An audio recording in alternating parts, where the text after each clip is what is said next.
Bismillahirrahmanirrahim. Assalamualaikum warahmatullahi wabarakatuh. Pertama-tama, kita selalu memanjatkan puji serta rasa syukur kita kepada Tuhan Yang Maha Esa sehingga kita masih diberikan kekuatan, kesehatan untuk kemudian bisa mempresentasikan materi teknologi informasi ini. Baik, pertama-tama perkenalkan, nama saya Ahmad Razak Sidik, NIM I1C1180017, jurusan Ilmu Kelautan, Universitas Saloleo. Baik, di sini saya akan membahas sedikit mengenai apa itu sejarah komputer, perangkat lunak dan perangkat keras, cara uninstall laptop, dan LAN, WAN, dan MAN. Lebih singkatnya mungkin di sini saya akan menjelaskan terkait materi tentang teknologi informasi.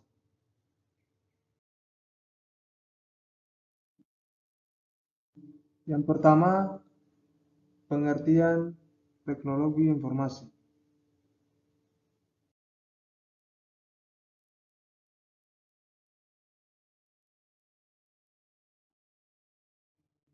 Secara umum, pengertian teknologi informasi adalah suatu studi perancangan, implementasi, pengembangan, dukungan, atau manajemen sistem informasi berbasis komputer, khususnya perangkat keras dalam arti hardware dan perangkat lunak software.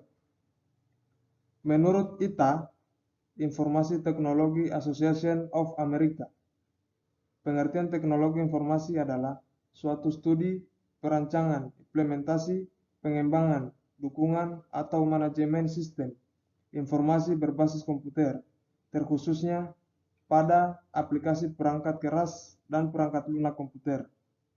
Teknologi informasi memanfaatkan komputer elektronik dan perangkat lunak komputer untuk mengubah, menyimpan, memproses, melindungi, dan mentransmisikan dan memperoleh informasi secara aman.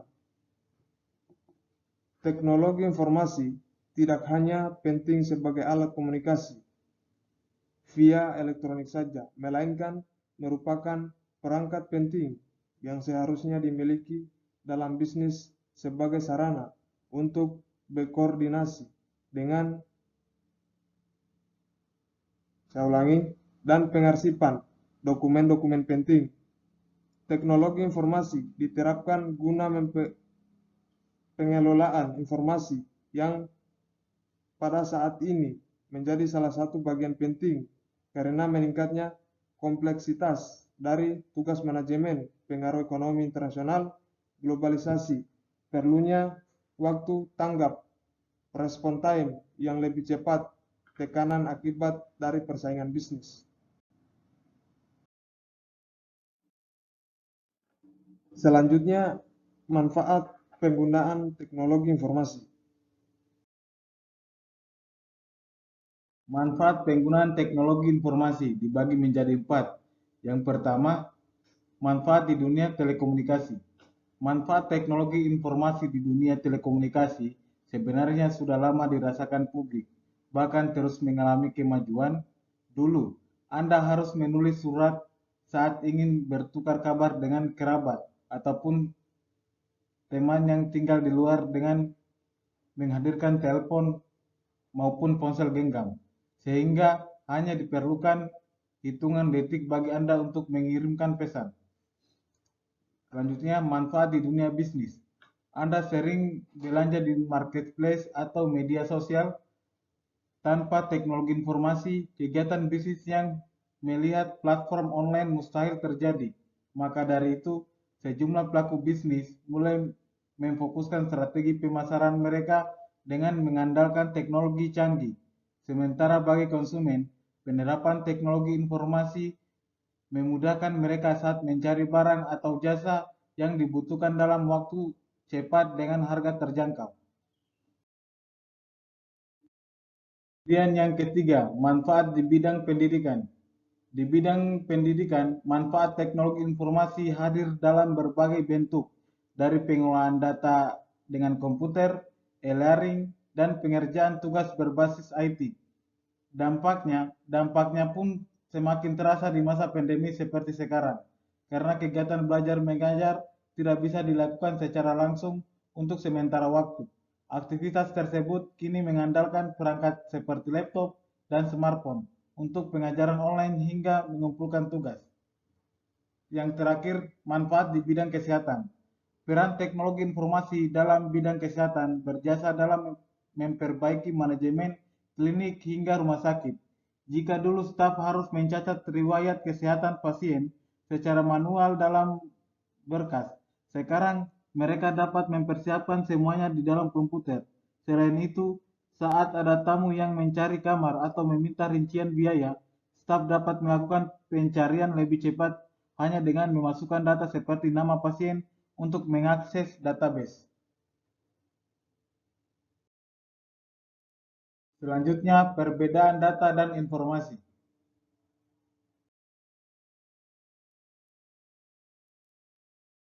Dan data dan informasi terbagi menjadi tiga, yaitu yang pertama, ruang lingkup data cenderung lebih detail dan bersifat teknis, sedangkan informasi lebih merajuk pada proses menghasilkan penjelasan yang dapat dipakai untuk mengambil keputusan.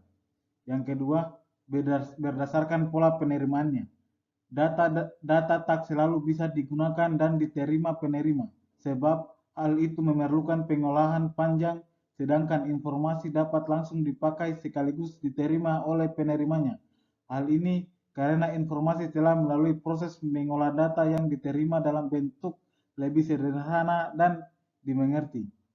Yang ketiga, berdasarkan fungsinya. Data memiliki kategorisasi atau pengelompokan dengan bidang tertentu. Inilah mengapa data memiliki fungsi yang beragam, bergantung pada jenis bidang yang dijalankan. Sementara itu, informasi memiliki fungsi yang lebih universal dan dapat diterapkan di berbagai bidang.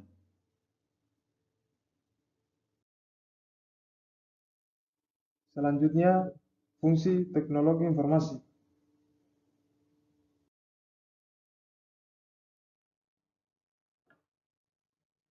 Pada fungsi teknologi informasi terdapat 6 bagian. Yang pertama, capture, menangkap input berupa visual, audio, dan data berbentuk gambar, suara, video, serta data.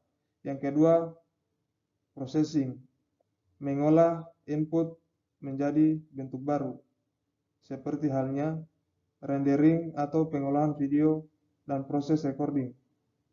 Yang ketiga, generating atau generator atau mengolah data.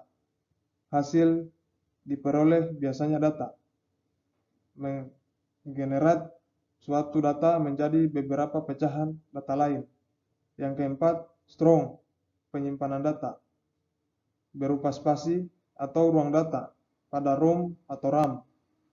Yang kelima, retrieval, atau mencoba kembali, mengulang proses kembali, biasanya berupa pengulangan pencarian data maupun berusaha connect kembali pada suatu jaringan data. Yang keenam, transmission, perpindahan data berulang. Biasanya bisa berupa laju lintas data pada suatu jaringan.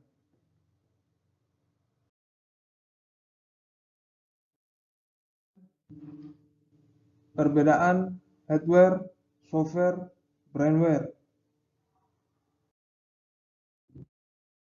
Yang pertama, hardware adalah sebuah bentuk dari kelompok komponen yang pada bagian dalamnya akan berisikan sebuah komputer yang dimana mampu untuk dapat dilihat dan disentuh secara fisik oleh manusia.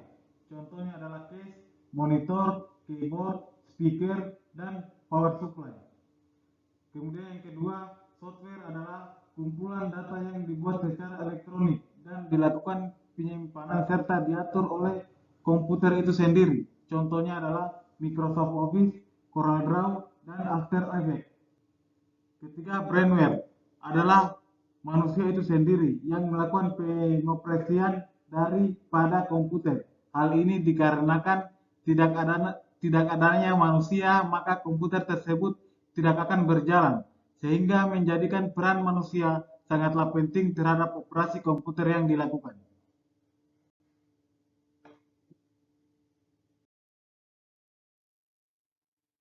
Kemudian pengertian dari input device, output device, storage unit, CPU, communication device.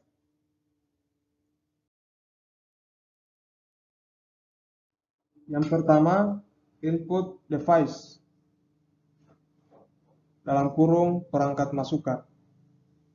Input device atau perangkat masukan adalah hardware atau perangkat keras yang berfungsi untuk memasukkan data atau informasi ke komputer. Data atau informasi tersebut dapat berbentuk gambar, teks, video, dan audio. Yang kedua, output device. Output device adalah perangkat dalam komputer yang berfungsi untuk menampung dan menghasilkan data-data di dalam komputer yang kemudian dikeluarkan melalui perangkat lain yang terhubung ke komputer. Kemudian, perangkat penyimpanan. Perangkat penyimpanan adalah hardware yang dapat menyimpan informasi dan data, baik perangkat di dalam komputer maupun di luar komputer. Salah satu contoh, storage unit adalah hard disk yang berfungsi sebagai alat penyimpanan data di dalam komputer. Kemudian, proses device atau CPU adalah perangkat komputer yang berfungsi untuk mengolah atau memproses berbagai data dan informasi yang dimasukkan ke dalam komputer. Proses device dapat juga disebut sebagai otak. Dalam hal ini karena dapat memproses informasi yang dimasukkan ke komputer. Kemudian, peripheral atau peripheral merupakan hardware yang berfungsi untuk komputer dalam menjalankan perintah dari pengguna. Modem adalah salah satu contoh perangkat tambahan pada komputer yang berfungsi menghubungkan perangkat komputer dengan jaringan internet.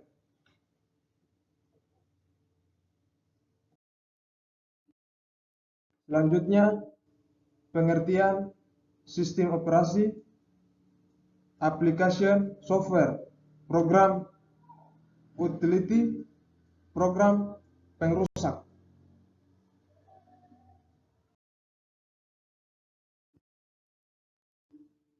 Yang pertama, operating system atau sistem operasi merupakan perangkat lunak yang memiliki fungsi sebagai pengendali semua komponen yang terdapat pada mesin komputer. Contoh dari operator sistem atau sistem operasi adalah seperti Microsoft Windows, Linux, Unix, Macintosh, dan lain sebagainya. Kemudian yang kedua, application software atau program aplikasi bisa dipahami sebagai suatu program yang ditulis dengan menggunakan bahasa pemrograman tertentu untuk kemudian diaplikasikan pada bidang tertentu. Beberapa contoh dari aplikasi software atau program aplikasi yang sering digunakan seperti Microsoft Office, Adobe Photoshop, Adobe Dreamweaver, Adobe Acrobat, Google Chrome, WinRAR, dan lain sebagainya. Kemudian utlit software atau program bantu. Program bantu ini bisa dipahami sebagai program yang berfungsi untuk membantu sistem operasi. Beberapa contoh dari program bantu seperti antivirus, Windows Media Player, Winamp, GOM Player, FLV Player, dan lain sebagainya. Malware atau program perusak bisa dipahami sebagai bentuk atau suatu program komputer yang sengaja diciptakan dengan tujuan utama untuk mencari kelemahan dari software itu sendiri. Umumnya, malware dibuat untuk membobol atau merusak suatu software maupun operating system.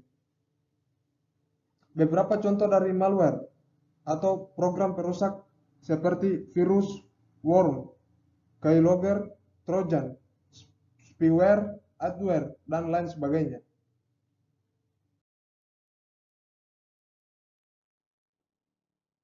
Kemudian ada pengertian jaringan komputer.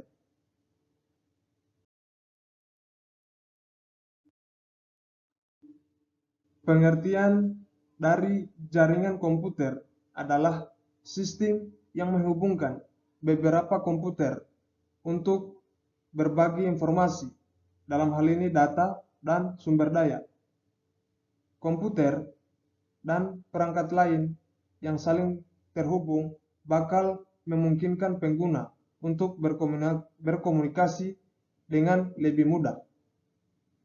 Kemudian, untuk membuat sebuah jaringan, beberapa komputer dengan perangkat lainnya disambungkan dengan menggunakan media kabel atau nirkabel. Selain menggunakan hardware tersebut, membuat jaringan komputer umumnya juga perlu untuk memasang perangkat lunak atau software tertentu. Software dipakai untuk kemudian mendeteksi perangkat yang berada di satu jaringan. Secara sederhana, dalam sebuah jaringan komputer biasanya tersusun dari komputer server yang berperan sebagai pusat pengaturan dan komputer host sebagai tempat pengguna beroperasi.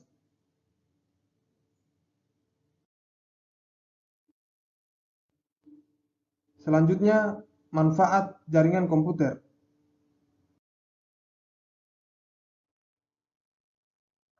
Manfaat jaringan komputer secara umum yang akan bisa didapatkan adalah sebagai berikut, yakni yang pertama, jaringan komputer dapat sharing resource atau dalam artian data, program, peripheral komputer. Kemudian yang kedua, jaringan komputer media komunikasi efektif dan multimedia. Yang ketiga, komputer memungkinkan manajemen sumber daya lebih efisien.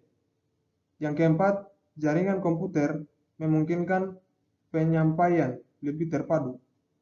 Yang kelima, jaringan komputer memungkinkan kelompok kerja berkomunikasi lebih efisien.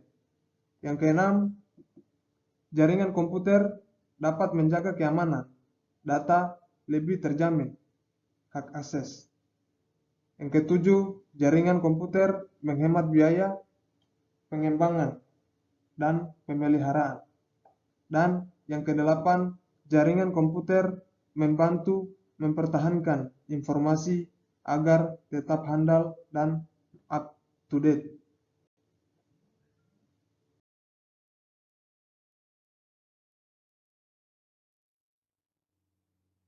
Kemudian pengertian LAN, MAN, dan WAN.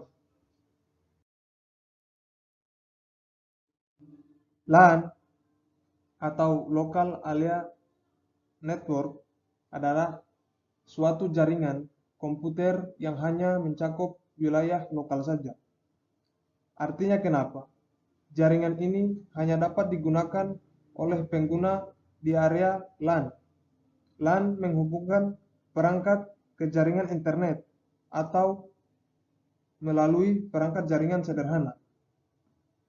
Kemudian MAN atau Metropolitan Area Network adalah suatu jaringan komputer yang dapat mencakup area yang lebih luas dan menggunakan teknologi yang lebih canggih dari LAN. Jaringan MAN merupakan gabungan beberapa jaringan LAN yang mana menjangkau hingga 10 sampai dengan 50 km. Jaringan MAN cocok dipakai untuk membangun jaringan antar perkantoran atau instansi yang masih dalam satu kota. Bisanya MAN dipakai untuk menghubungkan beberapa lokasi seperti perkantoran, kampus, pemerintahan, dan sebagainya. MAN digunakan karena kecepatan transfer data yang dinilai tinggi dan proses instalasi yang tidak terlalu rumit. Di dalam MAN dibutuhkan operator telekomunikasi yang akan menjadi penghubung antar jaringan komputer. Kemudian WAN atau Wide Area Network adalah jaringan komputer yang luas cakupannya dapat mencapai satu negara, bahkan benua. Jaringan ini merupakan gabungan dari LAN dan MAN yang wilayahnya dipisahkan secara geografis. Membangun jaringan WAN membutuhkan kabel serta optik, fiber optik, kabel telepon, atau juga menggunakan satelit. Oleh karena itu, jangkauannya yang luas membuat WAN memerlukan biaya yang sangat besar. WAN mempunyai transmisi kecepatan mulai dari 2 Mbps, 34 Mbps, 45 Mbps, 155 Mbps, 625 Mbps, atau bahkan lebih dari cakupan-cakupan yang tadi. Faktor yang menjadi pengaruh desain dan performa jaringan ini ada pada siklus komunikasi semacam jaringan telepon atau satelit.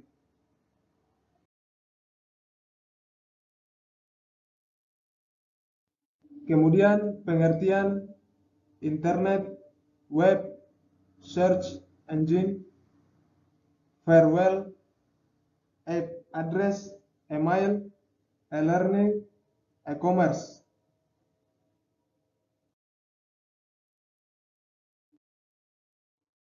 Internet adalah jaringan komputer yang saling terhubung ke seluruh dunia tanpa mengenal batas teritorial, hukum, dan budaya.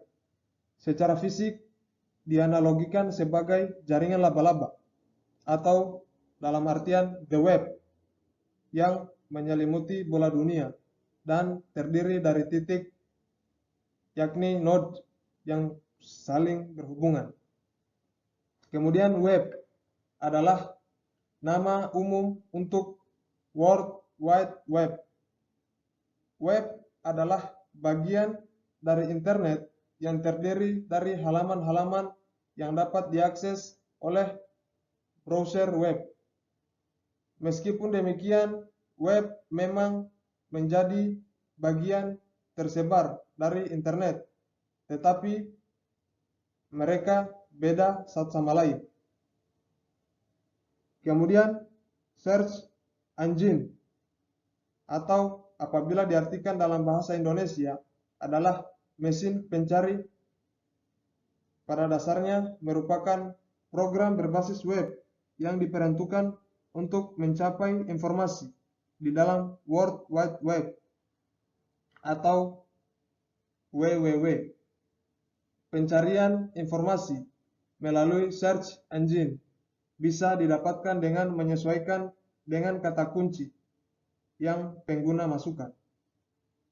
Kemudian firewall merupakan sistem keamanan jaringan komputer yang berfungsi untuk melindungi komputer dari berbagai macam serangan komputer luar.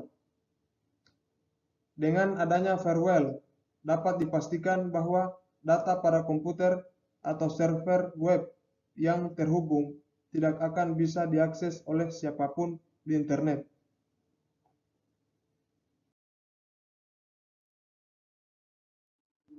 Kemudian IP adalah singkatan dari Internet Protocol.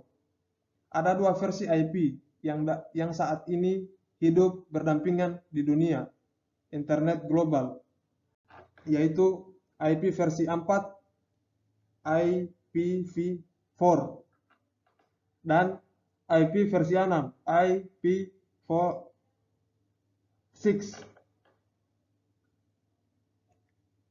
Alamat IP terdiri dari nilai-nilai biner dan mendorong perutian semua data melalui internet. Kemudian email atau disebut electronic email atau surat elektronis adalah surat dengan format digital ditulis dengan menggunakan komputer dan dikirim melalui jaringan komputer. Kemudian e-learning, yaitu merupakan sistem pembelajaran elektronik atau pembelajaran electronic learning, disingkat e-learning. Dapat didefinisikan sebagai sebuah bentuk teknologi informasi yang diterapkan di bidang pendidikan berupa website yang dapat diakses di mana saja. Kemudian yang terakhir, e-commerce adalah electronic commerce, merupakan kumpulan teknologi, aplikasi, dan bisnis yang menghubungkan perusahaan atau perserorangan sebagai konsumen untuk melakukan transaksi elektronik, pertukaran barang, dan pertukaran informasi melalui internet atau televisi, www, atau jaringan komputer lain.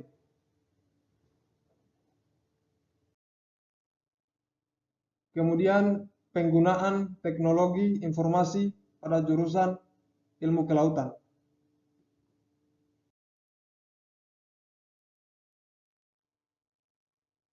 Adapun penggunaan teknologi informasi pada jurusan ilmu kelautan terbagi menjadi dua, yakni yang pertama Vessel Monitoring System atau VMS, atau yang lebih dikenal dengan sistem pemantauan kapal perikanan berbasis satelit. VMS berfungsi untuk memantau lalu lintas kapal yang beredar di seluruh wilayah lautan Indonesia. Cara kerja dari sistem ini adalah dengan melihat setiap kapal yang sudah memiliki izin penangkapan ikan dengan ukuran tertentu. Setiap kapal akan diberi transponder atau alat penerima dan pengirim sinyal untuk dipasang di kapalnya, sehingga pergerakan kapal akan terpantau lewat satelit yang menangkap sinyal dari transponder. Hasil dari sinyal satelit akan diteruskan di unit pengawasan satelit di Prancis, yang kemudian dikirimkan ke Network Operation Center atau NOC di kawasan Kuningan, Jakarta. Kemudian yang kedua, Computer Database atau CDB. CDB merupakan alat komunikasi yang dilengkapi dengan komputer sehingga dapat mengirim data-data hasil penangkapan ikan di pelabuhan-pelabuhan perikanan samudra, pelabuhan perikanan samudra Nusantara, dan pelabuhan perikanan pantai secara selektif. Walaupun penggunaan teknologi tersebut berawal dari kurang maksimalnya pengawasan di wilayah laut Indonesia sehingga menuntut untuk penggunaan teknologi informasi, masih banyak lagi sumbangan TI yang bisa digunakan untuk dunia perikanan dan kelautan di Indonesia, khususnya kelautan, seperti pemaksimalan penggunaan radar pantai buat anak negeri ataupun pemaksimalan menumbuhkan semangat untuk tetap menjaga milik negeri di tiap anak-anak bangsa.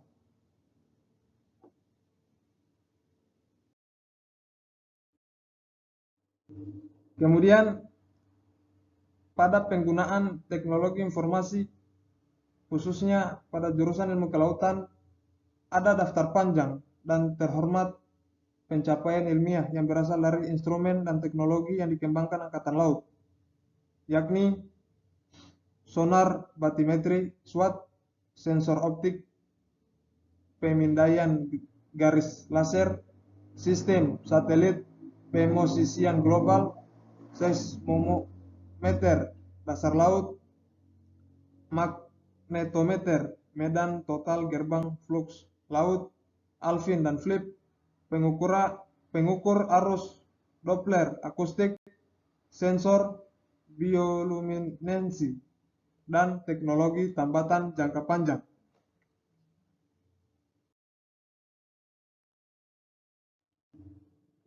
Baik, dengan demikian berakhirlah pemaparan dari saya mengenai materi terkait teknologi informasi. Untuk itu, apabila ada kekurangan ataupun ada kata-kata yang tidak berkenan yang keluar dari bahasa saya, mohon dimaafkan. Ucapan terakhir, Jales Peva Jaya Mahe. Salam kelautan berkelanjutan.